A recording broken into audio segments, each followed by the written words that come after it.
આચાર્ય મહાપ્રભુજીના પ્રથમ સેવક દામોદરદાસ હરસાનીજીનો વાર્તા પ્રસંગ બીજો।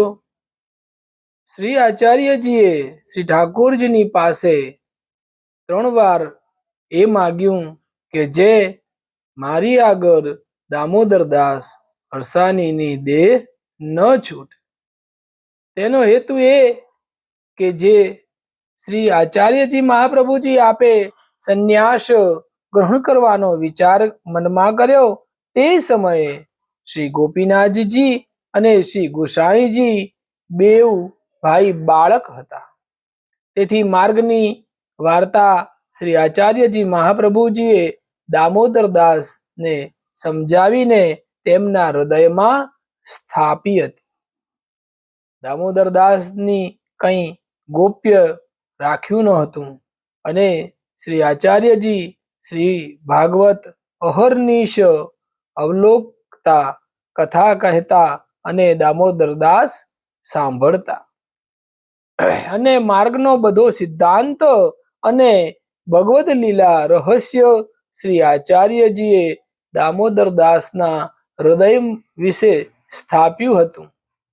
દામોદરદાસના હૃદય વિશે માર્ગ સ્થાપી કેટલાક દિવસ પછી શ્રી આચાર્યજી આપે સંન્યાસ ગ્રહણ કર્યો। ત્યાર પછી કેટલાક દિવસ બાદ શ્રી ગુસાઈજીએ શ્રી અક્કાજીને પૂછ્યું, જે આચાર્યજીએ માર્ગ પ્રગટ કર્યો છે તો ઉત્સવોનો શો પ્રકાર છે? અમે તો કંઈ જાણતા નથી। ત્યારે અક્કાજીએ કહ્યું જે માર્ગ તથા ઉત્સવોનો બધો પ્રકાર દામોદરદાસને કયો છે એમને તમે પૂછો, તમને દામોદરદાસ બધું કહેશ। એટલે શ્રી ગુસાઈજી દામોદરદાસના ઘરે પધાર્યા। દામોદરદાસે આપનું બહુ સન્માન કરી ભક્તિભાવથી ઘરમાં પધરાવ્યા। પછી શ્રી ગુસાઈજીએ ઉત્સવનો પ્રકાર પૂછ્યો તે બધો દામોદરદાસે કહ્યો। આનો ભાવ પ્રકાશ જાણીએ। આમાં સંદેહ ઘણો છે। જે શ્રી આચાર્યજી કર્તુમ અકર્તુમ અન્યથા કર્તુમ સર્વ સામર્થ્યયુક્ત છે તો શ્રી ઠાકોરજી પાસે કેમ માગ્યું? તેનો અભિપ્રાય આ છે કે જે દામોદરદાસને પ્રેમ લક્ષણા ભક્તિ દ્રઢ થઈ ચૂકી છે અને તેઓ લલિતાજીનું સ્વરૂપ છે અને શ્રી ઠાકોરજીને પરમ પ્રિય છે। લલિતાજી મધ્યા છે અને તેથી બંને સ્વરૂપોની સેવામાં મગ્ન છે। એમને શ્રી આચાર્યજીના દર્શન અને શ્રી ઠાકોરજીના દર્શન બંનેમાં ભાવ છે। તેથી શ્રી આચાર્યજીએ શ્રી ઠાકોરજીને કહ્યું કે જે હું દામોદરદાસને જેમ નિત્ય અનુભવ કરાવું છું તેમ આપ પણ નિત્ય આપના સ્વરૂપનો અનુભવ કરાવજો। આમ કહી એ સૂચ્યું કે જે દામોદરદાસ ઉપર શ્રી આચાર્યજીની અત્યંત પ્રીતિ છે। કદાચ એમ ન થાય ને મારી પાછળ દામોદરદાસ કોઈ વાતથી દુઃખ પામે, તેથી શ્રી ઠાકોરજીએ કહ્યું અને માર્ગ દામોદરદાસના હૃદયમાં સ્થાપન કર્યો। તે શ્રી ગુસાઈજી માટે તેનું તાત્પર્ય એ છે કે જે અદ્યપી શ્રી ગુસાઈજી ઈશ્વર છે, બાળક છે તો શું થયું, પરંતુ શ્રી આચાર્ય મહાપ્રભુજીએ પોતાનો ભક્તિ માર્ગ તો દામોદરદાસના હૃદયમાં સ્થાપન કરેલો હતો। આપ શ્રી મુખથી કહેતા કે આ માર્ગ દમલા તારા માટે મેં પ્રગટ કર્યો છે, તેથી વૈષ્ણવના હૃદયમાં સ્થાપન કરે તો આગળ વૈષ્ણવોમાં ફેલાય। જો શ્રી ગુસાઈજીના હૃદયમાં પ્રથમ ધર્મ રહે તો ગોકુલમાં જ ધર્મ રહેતો, ગોકુલમાં તો પહેલાથી જ શેષ અશેષ મહાત્મને ધારણ કરાવ્યું, સ્થાપ્યું છે કેમ કે વલ્લભકુલ એ બિંદુ સૃષ્ટિ છે, વૈષ્ણવો તો નાદ સૃષ્ટિ છે, તેથી એને તો ભક્તિ દીધાથી થાય. તેથી ગોપાલદાસે ગાયું કે ભક્તિ માર્ગીય જીવ સ્વતંત્ર કેવલ ભક્ત ન થાય. તેથી ભક્તિ માર્ગીય જીવ સ્વતંત્ર છે, દૈવી છે. શ્રી આચાર્યજી નવરત્નમાં કહે છે કે નિવેદનમ તુ સ્મર્તવ્યમ સર્વથા દશજનૈ. આ પ્રકારે ભક્તોના હૃદયમાં સંપ્રદાય રાખ્યો, તેથી ભક્તિ માર્ગ પ્રગટ થયો, નહીં તો ઈશ્વર માર્ગ કહેવાત. ભક્તિ માર્ગમાં ઈશ્વર માર્ગ પણ કહેવાય. જ્યાં ભક્તિ ત્યાં ભગવાન, જ્યાં ભક્તિ નહીં ત્યાં ભગવાનની રીતિથી ભગવાન ન રહે, અંતર્યામી થઈ રહે. તેથી ભક્તોની ઉત્કર્ષ જેમાં હોય તે ભક્તિ માર્ગ કહેવાય. હવે વાર્તા પ્રસંગ ત્રીજો આપણે જોઈએ. ફરી એક વખત દામોદરદાસજી અને આપ શ્રી ગુસાઈજી એકાંતમાં બેઠા હતા. ત્યારે શ્રી ગુસાઈજીએ દામોદરદાસને પૂછ્યું, જે તમે શ્રી આચાર્યજીને શું કરીને જણાવો છો? ત્યારે દામોદરદાસે કહ્યું, જે અમે તો શ્રી આચાર્યજી મહાપ્રભુજીને જગદીશ, જે જગતમાં સર્વથી મોટા ઠાકોરજી કહેવાય છે, એમનાથી પણ અધિક કરીને જાણીએ છીએ. ત્યારે શ્રી ગુસાઈજીએ દામોદરદાસને કહ્યું કે જે તમે એમ કહો છો જે ઠાકુરજીથી મોટા છે. ત્યારે દામોદરદાસે શ્રી ગુસાઈજીને કહ્યું, જે મહારાજ દાન મોટું કે દાતા મોટો? કોઈની પાસે બહુ ધન છે તો શું કરે તેનું જાણીએ, અને શ્રી આચાર્યજી મહાપ્રભુનું સર્વસ્વ ધન છે તે શ્રીનાથજી છે, તેનું અમારા જેવા જીવોને આપે દાન કર્યું છે. તેથી અમે શ્રી આચાર્યજીને સર્વથી મોટા જાણીએ છીએ. હવે વાર્તા પ્રસંગ ચોથો આપણે જોઈએ. ફરી એકવાર શ્રી ગુસાઈજી બેઠકમાં બિરાજતા હતા. 2-4 વૈષ્ણવો કુંભનદાસ, ગોવિંદદાસ આદિ એકાંતે હસવા ખેલવાને માટે પાસે બેઠા હતા. એ સમયે દામોદરદાસ ત્યાં આવ્યા. ત્યારે શ્રી ગુસાઈજીએ બહુ આદર સન્માન કર્યું. પછી દામોદરદાસ ત્યાં આવીને દંડવત કરીને બેઠા. ત્યારે શ્રી ગુસાઈજીને દામોદરદાસે કહ્યું, જે મહારાજ આપણો માર્ગ નિશ્ચિંતતાનો માર્ગ નથી. આ માર્ગ તો અત્યંત કષ્ટ આતુરતાનો છે, દુઃખનો છે. ત્યારે શ્રી ગુસાઈજી કહે, જે તમે ધન્ય છો, સાચી વાત કહો છો, પરંતુ અમને જ્યારે શ્રી આચાર્યજીની કૃપા થશે ત્યારે કષ્ટ આતુરતા થશે. આ માર્ગ શ્રી આચાર્યજીના અનુગ્રહ વિના ફલરૂપ ના બને.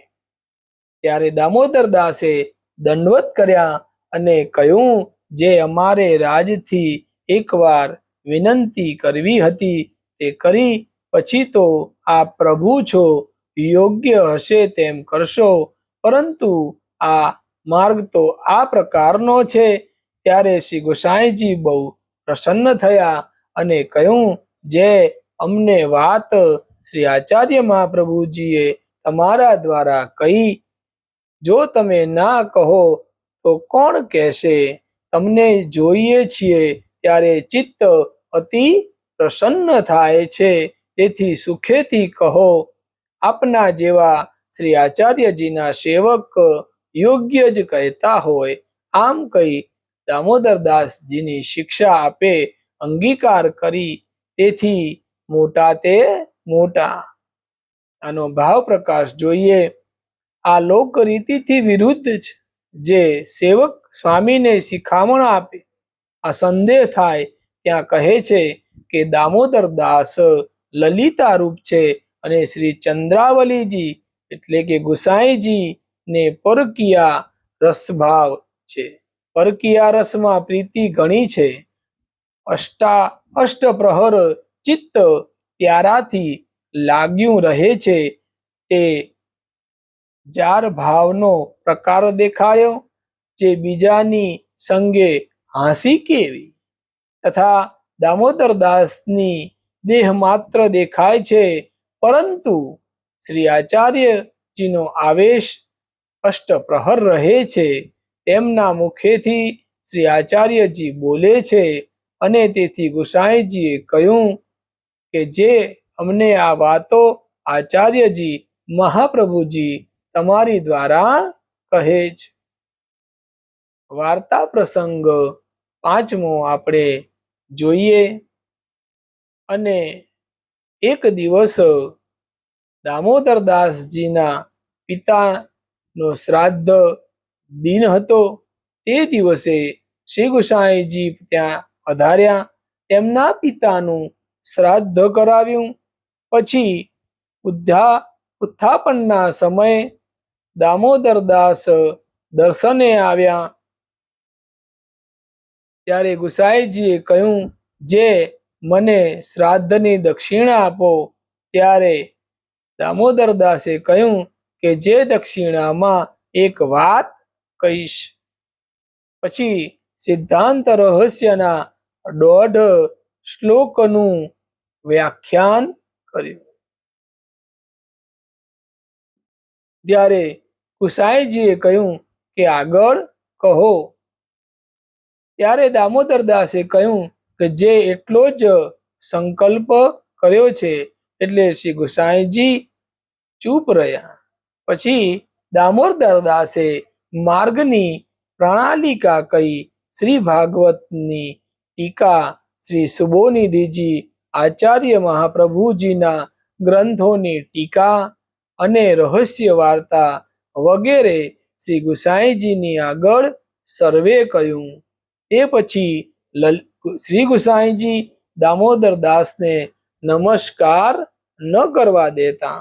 એથી જે શ્રી ગુસાઈજી પોતાના મનમાં એમ વિચારે કે જે શ્રી આચાર્ય મહાપ્રભુ દામોદરદાસના હૃદય વિશે સદા સર્વદા વસે છે, તો એમને નમસ્કાર કેમ કરવા દઈએ. તેથી નમસ્કાર ન કરવા દેતા અને દામોદરદાસને શ્રી ગુસાઈજી પોતાનું ચરણોદક પણ ન દેતા. પછી શ્રી આચાર્યજી મહાપ્રભુજીએ દામોદરદાસને દર્શન આપ્યા અને આજ્ઞા કરી કે જે તું શ્રી ગુસાઈજીનું ચરણોદક નિત્ય લેજે. ત્યારે પ્રાતઃકાલ દામોદરદાસે શ્રી ગુસાઈજીની પાસે આવી ચરણોદક માગ્યું. ત્યારે શ્રી ગુસાઈજીએ ચરણોદકની ના કહી. ત્યારે દામોદરદાસે ગુસાઈજીને કહ્યું કે જે મને શ્રી આચાર્યજીની આજ્ઞા થઈ છે અને શ્રી આચાર્યજીના દર્શન થયા છે અને કહ્યું છે કે જે ચરણોદક લેજે. ત્યારે શ્રી ગુસાઈજીએ ચરણોદક આપ્યું. આનો ભાવ પ્રકાશ જોઈએ. શ્રાદ્ધ કરવાનો અભિપ્રાય એ છે કે જે દામોદરદાસના પિતાઓનો ઉદ્ધાર તો થઈ ચૂક્યો છે, કારણ કે ભક્ત છે. મર્યાદા માર્ગમાં નરસિંહજીએ પ્રહલાદને કહ્યું કે જે 21 પેઢી પુરખા ભક્તના તરે તે દામોદરદાસ તો પુષ્ટિ માર્ગીય છે. તેથી એમના પિતૃઓ તરે એમાં શો સંદેહ છે. પરંતુ પુષ્ટિ માર્ગના સંબંધ વિના પુષ્ટિ માર્ગમાં અંગીકાર ન થાય. તેથી શ્રી ગુસાઈજીનો સંબંધ શ્રાદ્ધ દ્વારા પામી પુષ્ટિ માર્ગમાં અંગીકાર થાય. દામોદરદાસના શ્રાદ્ધ કરવાથી પણ પુષ્ટિ માર્ગમાં અંગીકાર થાય. પરંતુ ગુરુની અપેક્ષા છે, ગુરુ વિના દ્રઢ અંગીકાર નહીં. તેથી શ્રી ગુસાઈજીનો સંબંધ કરાવ્યો. આ સંદેહ થાય. જે દામોદરદાસને શ્રાદ્ધ કરાવ્યું તેથી તેમના પિતૃઓને પુષ્ટિનો સંબંધ થયો. બીજા ભગવદીઓએ શ્રાદ્ધ નહીં કરાવ્યું તો એમના પિતૃઓનું શું થશે? આ સંદેહ હોય ત્યાં કહે છે કે જે આ પુષ્ટિમાર્ગીય દૈવી જીવોના આધિદૈવિક મૂળભૂત સ્વરૂપ દામોદરદાસ છે. જ્યારે તેમના પિતૃઓને પુષ્ટિનો સંબંધ થયો એટલે સઘળો પુષ્ટિ માર્ગીઓના પિતૃઓને પુષ્ટિનો સંબંધ થયો. જે પ્રકારે દામોદરદાસના પિતૃઓને પુષ્ટિ સંબંધ થયો તે પ્રકારે સંબંધ થયો. મૂળમાં ભક્તિ હોય તો બધામાં ફેલાય. આ પ્રકારે દામોદરદાસની ભક્તિના કારણે જીવોમાં ભક્તિ વધી છે. જીવનું સામર્થ્ય નથી જે પુષ્ટિ માર્ગમાં ભક્તિ એક ક્ષણ પણ કરી શકે. અને દક્ષિણામાં દામોદરદાસે સિદ્ધાંત રહસ્યના 1.5 શ્લોકનું વ્યાખ્યાન કર્યું. ત્યારે શ્રી ગુસાઈજી કહે, આગળ કહો. ત્યારે દામોદરદાસે કહ્યું કે જે મેં તો એટલો જ સંકલ્પ કરેલો. તેનું કારણ એ છે કે જે એટલામાં જ બધો સિદ્ધાંત આવી જાય છે. શ્રી ગુસાઈજી ચરણોદક દામોદરદાસને ન દેતા, દંડવત ન કરવા દેતા. તેથી જે તેઓ સ્વામીજીના અનન્ય સખી છે તેથી સ્વામીજીને જ દંડવત કરે. તેથી દામોદરદાસે હઠ ન કર્યો, ચરણોદક ન લીધું. પછી શ્રી આચાર્યજીએ દામોદરદાસને સમજાવ્યા, જે તું ગુસાઈજીનું ચરણોદક લેજે, દંડવત કરજે. હું શ્રી ગુસાઈજીના હૃદયમાં બિરાજું છું. મારું સ્વરૂપ છે, મારાથી પ્રાકટ્ય છે. ત્યારે દામોદરદાસે શ્રી ગુસાઈજીને આ ભેદ કયો એટલે શ્રી ગુસાઈજીએ પ્રસન્ન થઈ ચરણોદક આપ્યું. કારણ કે શ્રી આચાર્યજી ભાવથી લે છે અને મારા ભાવથી નહીં. તેથી જ શ્રી ગોપીનાથજી શ્રી આચાર્યજીના મોટા પુત્ર, તદ્યપિ શ્રી ગુસાઈજીના મોટા ભાઈ છે, પરંતુ કોઈ વૈષ્ણવે ચરણોદક લીધું નહીં. આ પ્રકારથી ગુસાઈજીના 7 બાલક અને શ્રી વલ્લભકુલના ચરણામૃતમાં શ્રી આચાર્ય મહાપ્રભુજીનો ભાવ દેખાડ્યો. તેથી બાલકોનું ચરણોદક લેવું, દંડવત કરવા એ સિદ્ધાંત બતાવ્યો.